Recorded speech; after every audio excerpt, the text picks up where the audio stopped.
It is the 4th day of October 2022. We're at the House of Prayer in Plattsburgh, and we're here for a presentation for the Clinton County Historical Association. Usually the people who talk are old, but we've got a young fellow here tonight. What's your name, young man? Marc, M-A-R-C. With a C, not a K. Mero. And Marc, you're going to talk about something you've talked about on Hometown Cable before, I think, but hopefully you got a few new things you've learned over the years. What are you going to talk about tonight? History of music in Clinton County, and who did it. Who did it? And who did it, and how they did it. And how they did it. Looks like Jerry over there is looking at that book for the first time.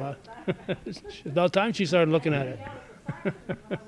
If you've never seen the book, all of a sudden, hey, that's my uncle, that's my cousin, that's my brother. It's like, oh, okay, yeah.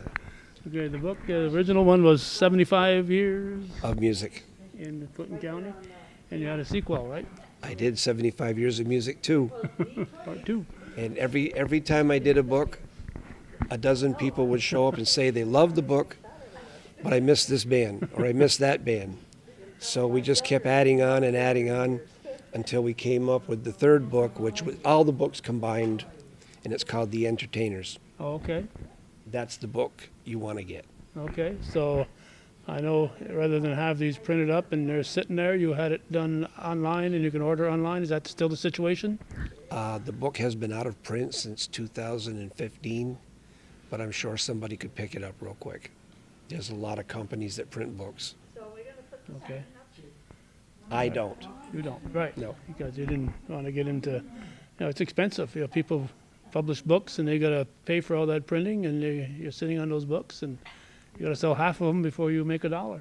And the publisher sets a number, and they won't publish your book unless you draw a certain number. Right.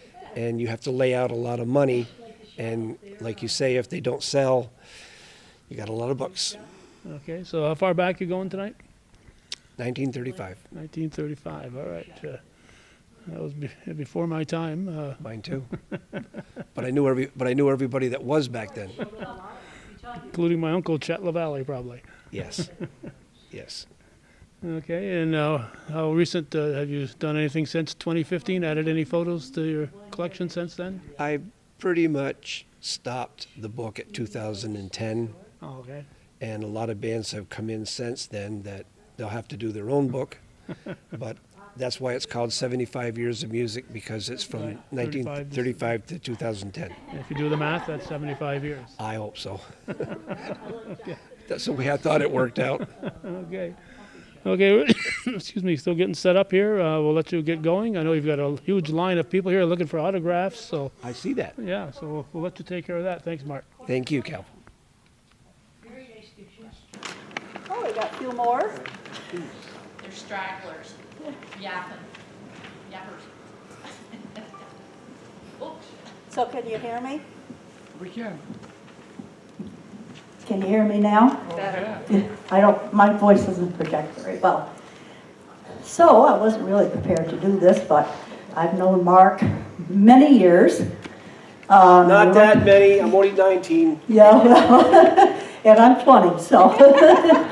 We were longtime employees at the plant in Ross's Point, Aris, Wyeth, Pfizer, Acromax.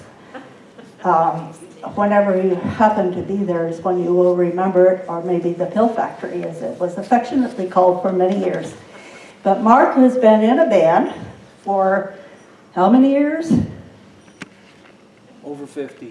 Over 50, and he's only 19, so he's done pretty well. So anyway, he's done some books, and he did 2 others, and he combined them into this one, which has more than the other 2. He's done a tremendous amount of research on entertainers and bands in the area, not just Clinton County, I'm assuming, probably in the North Country, that played at a lot of venues. I'm sure a lot of us used to go to when we were, well, I'll speak for myself, when I was in my younger years. But so anyway, Marc Mero, he also has a great talent. He does rock art. he finds rocks and he makes art out of them and pictures. And he does a great job, and if you're on Facebook, check out his Facebook page, and he posts a lot of the stuff that he does. So now, Marc Mero, thank you everybody for coming. Selling those? Are we selling these? No. So anyway, thanks everybody for coming, and Marc Mero. Hey, thank you, Jerry, thank you. This is my second go around with this group. I'm honored to speak here. It's always good to see anyone that wants to listen to the story of how this happened. It's going to be brief. It's not going to be a 2-hour presentation. If I do 10 minutes, it'll be a lot. The last time I spoke somewhere, I was asked to speak at Seton Catholic. They wanted me to speak to their music department. I spent a lot of time with the school band. I was in a high-powered school band. We played in 2 World's Fairs, New York and Montreal. We did all kinds of formations. It was a marching band. So when I went to Seton Catholic, I was expecting this kind of band. And I couldn't imagine why they wanted me. So I knocked on the door, and they met me at the door. It's protocol. You just can't walk in. They escorted me to the music room. And when I went into the music room, of course I'm all by myself, the class wasn't there yet, and I noticed that there's a bunch of guitars, there's a bunch of basses, there's all kinds of keyboards, there's 2 sets of drums. I'm in a rock and roll class. Seton Catholic actually has rock and roll. So the bell rang and all the kids came in, and they sat around me, and I said, I have no idea what you want to know. I said, but I'll answer your questions. They wanted to know what it was like to be on the road, traveling with a road band. How did I eat? How did I dress? Where did I sleep? Who did I meet? How was the money? They were full of questions. So I came to the conclusion that these kids were really getting into the rock scene, and they wanted to know what their life was going to be like when they graduated and got out into the world. I was blown away. I mean, I never thought I would see this out of a high school. But the one that got me the most, this 8-year-old boy came up to me one time. He's a friend of my grandson. And he said, Mr. Mero, will you come and speak at our school? And I'm looking at a 2nd grader.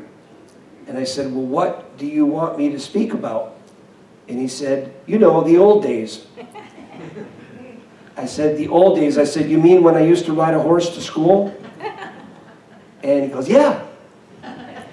So it got me to thinking that I'm 72 years old.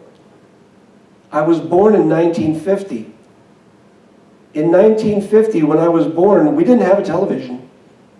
We didn't have a television until I was maybe 5. We had a radio, a record player, and a piano. And I learned how to play all 3.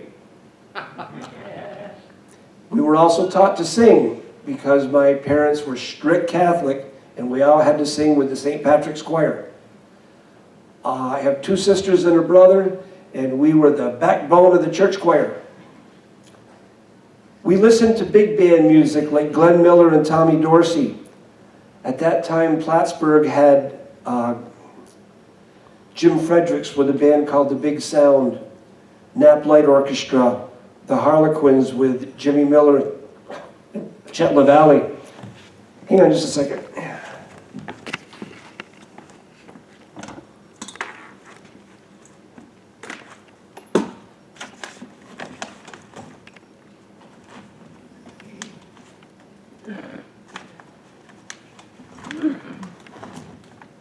Drier in here than I thought. It's not water, it's vodka. It just looks like water. There, now we're ready to go. Voice is clearer. So, I didn't really know any of these guys because they were my father's age and my mother's age, but little did I know that years later I would know every single one of them. I would go to their houses and sit and talk with them and hear stories. And My first connection with the band, like I said, we only had a radio and a record player. My first connection with the band, on Saturday nights, there was a big gazebo in the middle of the park, and the entire town would go to the park, and the town band would play in the gazebo. And I loved that band. John Philip Sousa was king. And I saw the way the crowd reacted with the band. And I could see that everybody smiled, everybody laughed, they loved that band. I wanted to be in that band really bad because I wanted to entertain like that. So for the first 5 years of my life, that was the band, the town band. Then at 5 years old, we got a television. And in came Cowboys, because Channel 5 had Smiley Willette and the Sunset Ramblers, and they had the Lytle family, and the bands that Channel 5 promoted were cowboy bands, Western music. I don't want to insult anybody, it's Western music. But they looked like cowboys. They had the sharpest outfits. They had beautiful hats and boots and bedazzled shirts and fringe, and they all dressed the same. And come to find out, the reason I never saw these guys was they played in the local bars, and I was only 5. Well, my Aunt Margaret owned a hotel in Champlain, and when I would go to visit my Aunt Margaret, I met a lot of the cowboys because they'd be in there drinking. They called me Little Buckaroo. And sometimes they'd be practicing, and I'd get to see them play. One of the best memories I have of the cowboy bands, there was a guy here in town who was very innovative. He advertised his band as the Albuquerque Dukes. He had a brother-in-law in Albuquerque. He would send a girl into a bar, like downtown. She would tell the bar owner, I know a really good band, the Albuquerque Dukes, they're right out of Albuquerque. And she'd give him a card. So the bartender would call the number on the card, and he'd call Albuquerque. But it was the guy's brother-in-law. He, in turn, would call back to Plattsburgh and say, I got a job for you at the L&M. So the Albuquerque Dukes would show up at the L&M, and everybody thought they were getting a band from Albuquerque. And they were from Saranac. So I always thought that was genius. The thing about cowboys and Western music, what set them apart was a really good Western band, had a fiddle player and a steel guitar player. And I met some of the best steel guitar players. Right now there's still a steel guitar player playing with the Gibson brothers. Eric O'Hara plays a really good steel guitar. The thing that I didn't like about the Western bands, as I got a little older and I could hang around bars, the Western bands really had a thing with fighting. I mean, if there was going to be a barroom brawl, it was going to be in a Western bar. Some of the stories told to me, apparently, if I was to write down all the stories that were told to me, I'd need 6 volumes of books. But one of the stories that I really liked was there was a fight broke out in a bar, and one guy punched another guy, knocked him down, and as the guy fell down, the guy that was still standing took a bottle and broke it on the table, and he turned back to do in the guy that he was fighting with. Well, the drummer in the band saw what was going on. Of course, the band never stops. The band always plays. No matter what's happening, the band plays. Well, the drummer in the band took a drumstick and whipped it at him and hit him right in the back of the head. Just about knocked him over. He hit him so hard. Drumsticks made out of maple. So, drumsticks, the drummer always has extra sticks. So the drummer quickly picked up another stick, so when the guy turned around, the drummer's still playing, got a stick in each hand. So now this guy's looking around the room to see who hit him. The guy on the bottom got up and ran out the door. So I figured the drummer saved the guy on the bottom from getting cut up, and he saved the guy on the top from going to jail. And another story I liked was, there was this little country bar, I think it was called the Long Branch, and a fight broke out, and I mean to tell you, the whole place was fighting. And apparently there were 3 brothers in this bar, and they were all in their 20s, and they were young country boys, and they were tough as nails. And when the smoke cleared, there wasn't a table or a chair that wasn't knocked over, smashed, thrown up against the wall. There was this big area in the center of the room where the tables and chairs used to be. And the brothers were back to back to back, standing in the middle of the room, and there was just bodies all around them. I said, there was 3 really tough boys. But that was country bars. And the reason country bars were that tough is because they didn't have what we learned in rock bars was called the bouncer.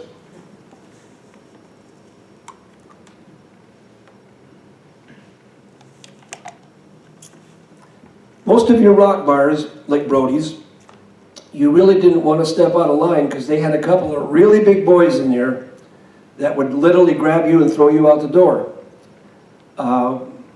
Bouncers were mostly found in the rock bars. The Saxony had at least 6 of them. Some of the best I ever saw in the years I played was up in Akwesasne. You didn't mess with those bouncers at all. They were really tough. Long about the middle of the 50s, the electric guitar was invented. The electric bass was invented. And suddenly, there were new sounds coming out of the South. A DJ from Cleveland by the name of Alan Freed went down south, and he listened to this new music. It was being picked up by quite a few people, Elvis Presley, Jerry Lee Lewis.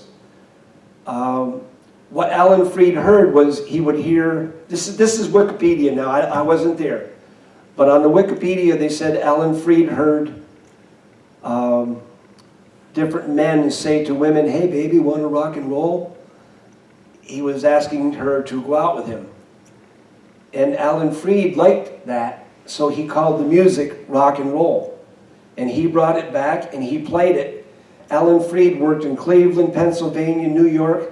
He was called Moondog. He had a very big show. And he got everybody listening to the same music. Black kids, white kids, all kids. The kids loved rock and roll. And it started.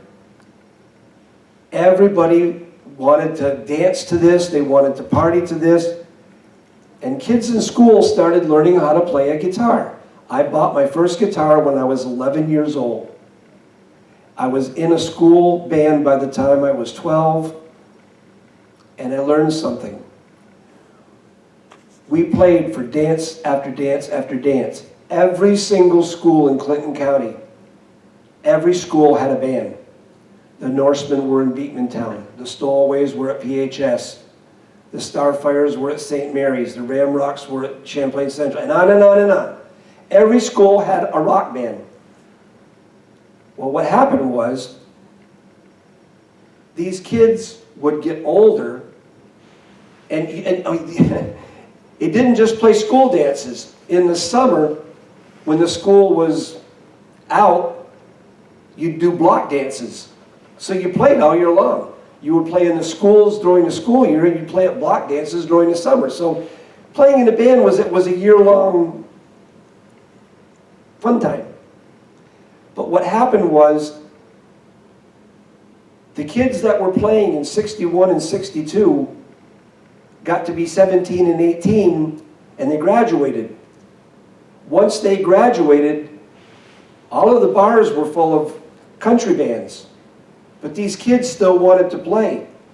So they would say, hey, you want to try my band? And all of their friends would follow them. So little by little, the rock bands that used to be just simple high school bands, they started taking over bar rooms. That's where Brody's and the Saxony came in. The Pavilion. The Pavilion was always country, but all of a sudden the Pavilion was playing rock and roll.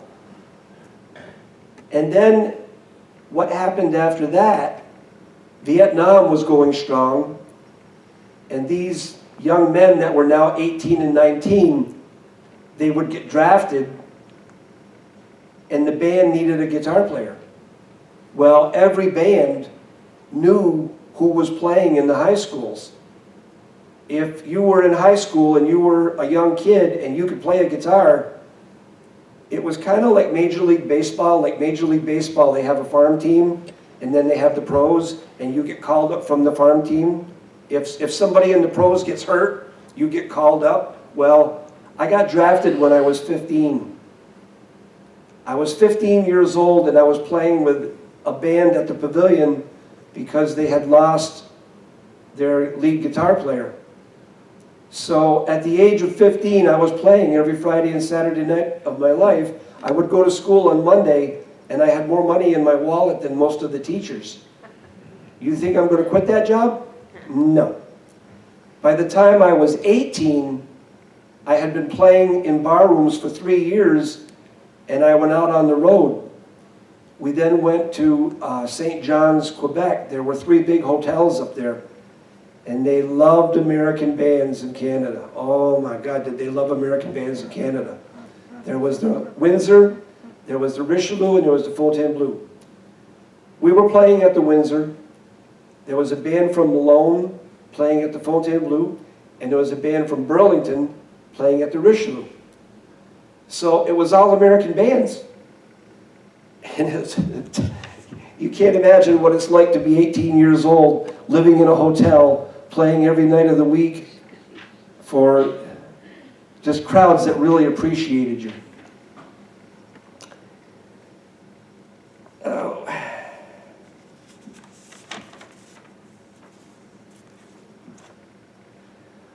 When the kids started into the bands, the phenomena existed. It was called the house band, which meant one band would play in one bar. It's not that way anymore. There's no such thing as house bands anymore. But back in 1968, the Triads owned the Saxony. Dean Tremblay owned Brody's. And the Hickory owned Jackie's Club up in Morrisonville. I think they were there for 20 years. But this was called the house band. And as long as they had bouncers, everything was good.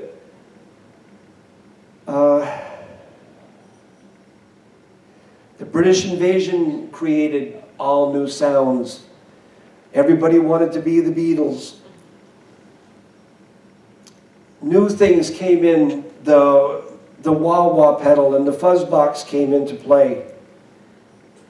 When I first started, when I was 15, I had a letter signed by the district attorney here in Plattsburgh. It was Tom North. It said that as long as one of our parents were with us, we could play. That's how we got away with playing at 15. Then 1975 came along, and 2 things happened. Disco. This was pretty bad for bands because disco was played by DJs. I've met some very fine DJs in my life, but they don't really play any instruments. They just have their sound. Back then it was records, now they do it with the cell phone. You say, can you play old-time rock and roll? And they say, sure. They hit it on their cell phone and they play it. That's a DJ. It wasn't quite like being in a band. But also right around 75, a new piece of equipment came into the bands. It was called the synthesizer. If your band had a synthesizer, there wasn't anything you couldn't do. I heard Gary Puckett in the Union Gap in 1968. I was blown away. They had 15 guys on the stage. They had the Tower of Power horns. They were just amazing. 30 years later, I heard Gary Puckett in the Union Gap at the State Fair in Syracuse, and they sounded exactly the same. They had 5 guys on the stage. They had a guitar, bass, and drums, and two people with racks of synthesizers. They had all the sounds of the Tower of Power horns. They had everything that you could ever imagine, all being done with a synthesizer. So I would say the synthesizer put a few people out of work. And then in 1985, along came this music called rap. Don't know if you're familiar with rap music, but you do not have to be a singer because there's no singing. You don't need a band because you just have to make a sound. And you can rap anything. I'm going to show you what I mean.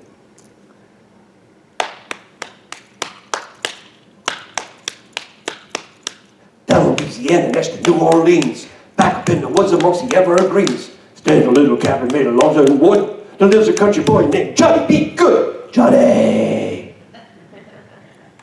Johnny Be Good, rap. That's rap music. Everybody became a singer. Now, to its credit, rap music outlasted everything. Rap music is still popular today. Since 1985, I have seen every gender of music come and go, but rap is still here.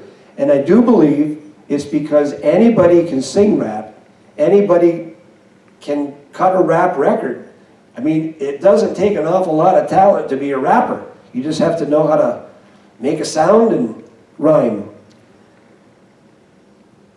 This brings me to singers in a band. I'm a singer in a band. I'm a lead singer in a band, and I work with 2 other lead singers in my band. I'm very, very lucky to have 3 lead singers in the band, because if I show up with a sore throat, or one of them shows up with a sore throat, it's like having a spare tire in your car. If you're playing in a band with 1 singer, you're in trouble. If he shows up and he's got a sore throat, or she, you're done. So singing became just a way of life. You get used to it. And people would come in and say, "Oh, I really like your show. I really like what you're doing. I saw your show last night. It was really good." I say, "I don't think you understand. I'm in a bar room. I'm standing in front of a microphone with a stand. I got my bass. Everybody in the band, the drummer's not moving, the keyboard player's not moving. We're standing here. We're standing in one place. I'm watching a show. I'm watching people dance. I'm watching some guy try to hook up with a girl over at the bar. I'm watching an underage kid drinking because I know him. I'm watching this whole show." And the band would never say a word. The band, no matter what the band sees, you're golden. The band, no band will ever say what they saw. But you have no idea what it's like to stand in a bar for 4 hours and watch a show and see everything that's going on, like a barroom fight. We don't get off the stage. We just keep on playing. We watch the whole fight. It's like watching a movie. And it's like, I didn't even move. And the best part about the barroom fights, nobody ever touched the band. That was like a cardinal rule. Don't touch the band. I've been playing for 52 years, and I do not know anybody that ever had a barroom fight and they touched the band. Didn't happen. Safest place was on the stage, watching the show.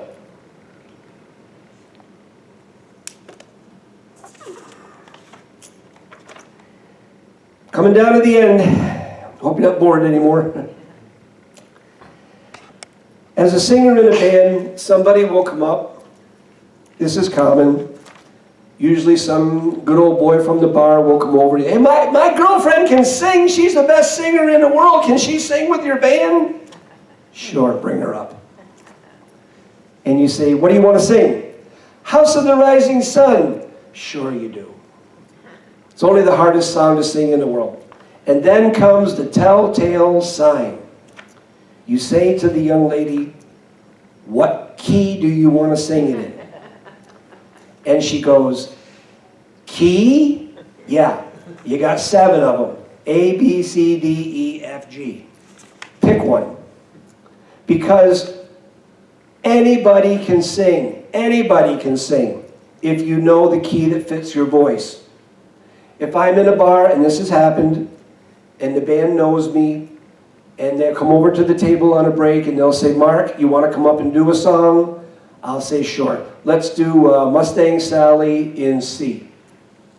So I told them the song I wanted, and I told them the key. I want to sing it in C. Because the 3 above are too high, and the 3 below are too low. So many people think they can't sing because their voice is in G, and they try to sing in B. And it's like, it's not going to work. So you can sing, you just have to find your key.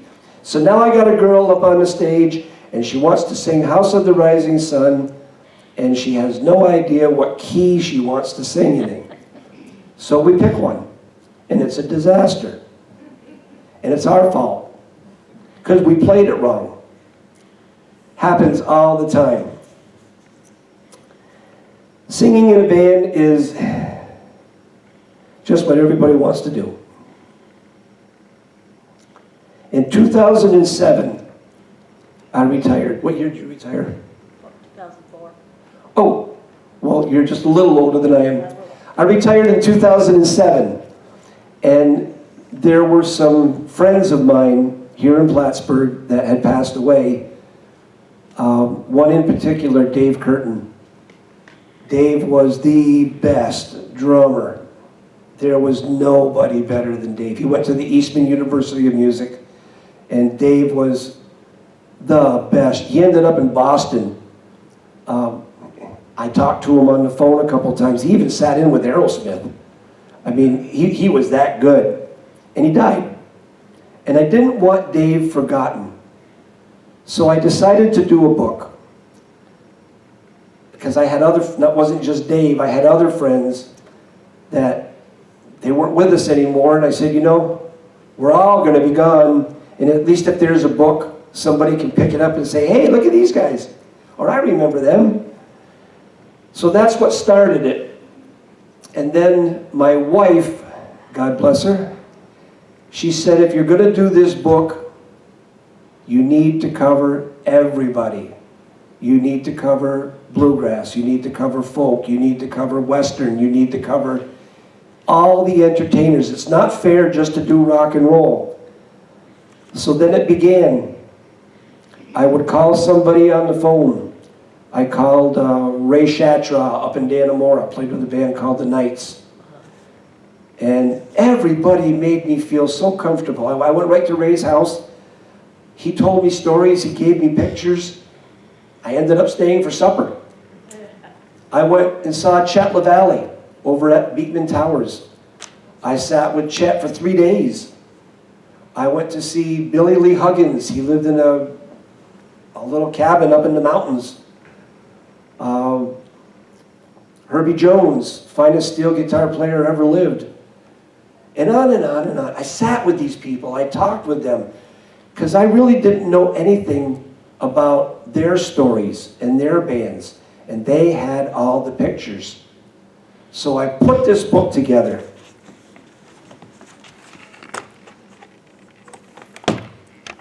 "75 Years of Music, Clinton County, New York." And everybody's in there. It's a picture book.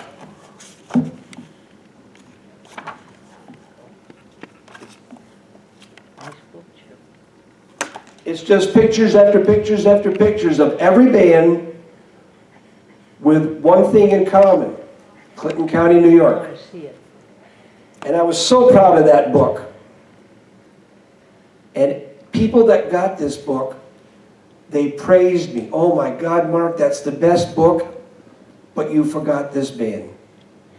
Everybody that bought this book, you forgot this band, you forgot that band.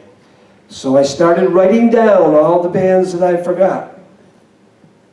Christine and the Dickens from the Monopole.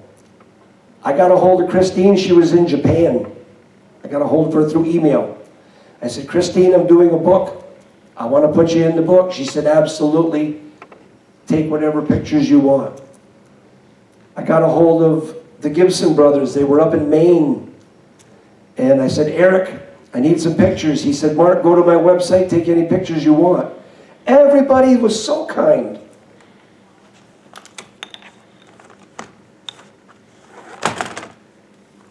"75 Years of Music 2. This was the add-on. This also had all the bars. All the bars in Clinton County. You name them, all the bars are there. Every bar I could think of. Once again, everybody loved the book. Oh my God, your book's fantastic. But you forgot this band. You forgot that. It wasn't as bad this time. I only had about maybe 30 more bands that people said I forgot. So I took 75 Years of Music 1 and 75 Years of Music 2, put them together with the remaining bands, all into the Entertainers of Clinton County. This is the book, this is all 3 books rolled into one.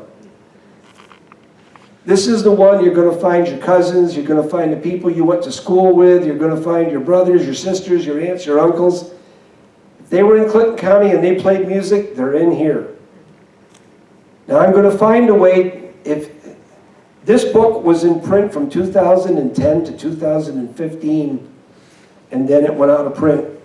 My publisher and my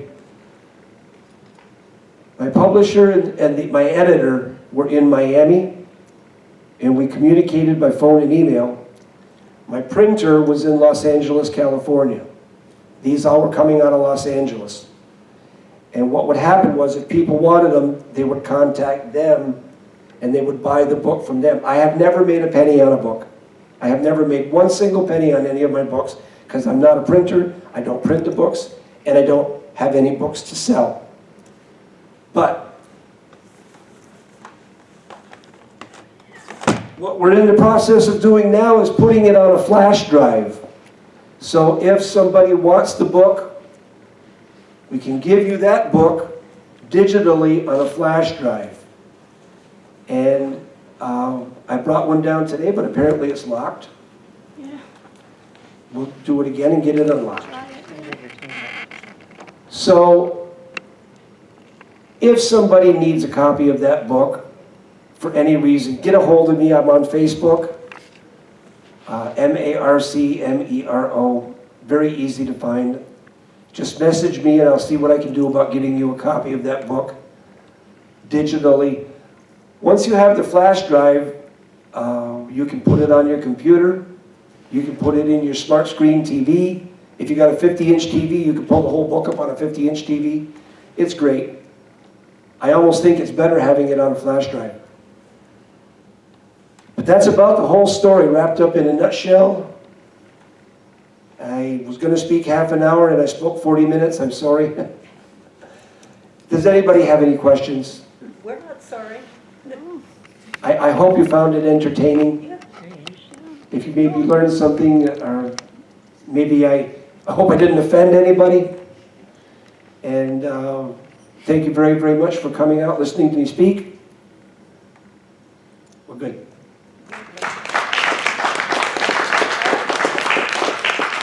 Mark, I have a couple questions for you. Okay. First of all, I want to know how many instruments you play. First band I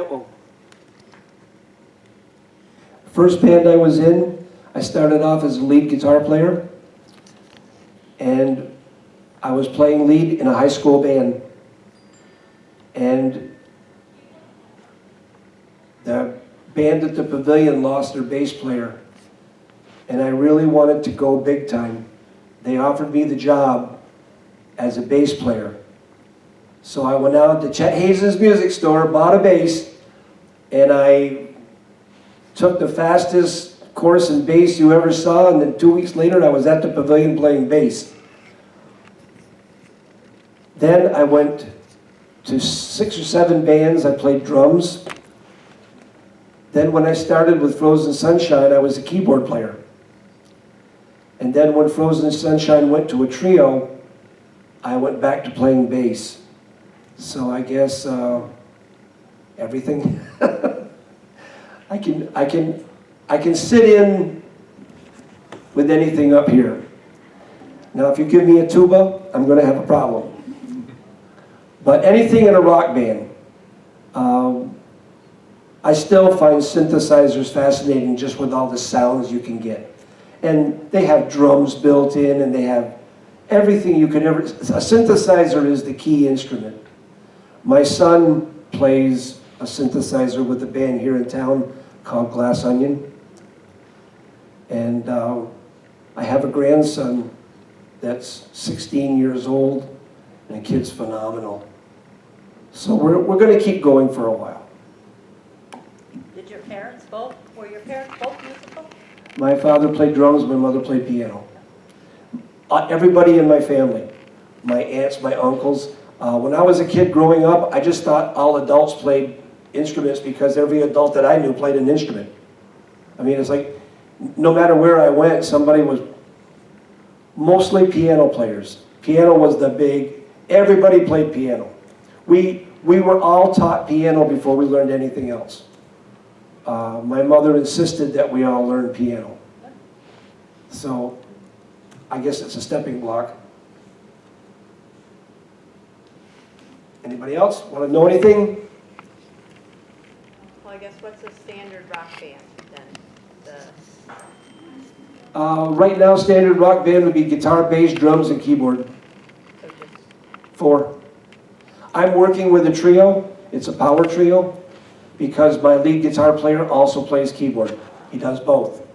He's a jack of all trades, and all 3 guys in my band are lead singers.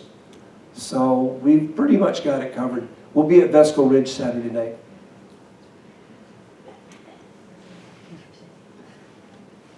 There's a few people in here that have heard my band, I think. Is it worth it? Yes. If you'd have told me that I was going to be 72 years old and still playing in a rock band back when I was 18, I'd have said, you got to be out of your mind. But here we are, still playing. Well, And I know people older than me that are still playing. I'm not going to mention any names. It'll keep you young. Keeps you on your toes. Can I answer anything else for anybody? What's the name of your band? Frozen Sunshine. Okay. We started in 1968, Yeah. and we're still playing. you played with Tom Marc, Tommy is the drummer, yes. and he still plays. He still plays. Then Bernie Bassett played with you too, didn't he? A long time ago. A long time. A long time ago. I can go back decades. I was playing in a bar called Brody's, and some girls came over to the stage, and they said, it's our friend's birthday. She had just turned 18. 18 was a drinking age. And they said, can you sing happy birthday to her? Now that was a common request. People come over and ask the band to sing happy birthday. So naturally, you look at who you're singing to. So I'm singing happy birthday to this girl, and she looked pretty good, so I married her. That's a true story. That's how it worked. Most of the guys I know will tell you that they met their wives in a bar, because that's where we live.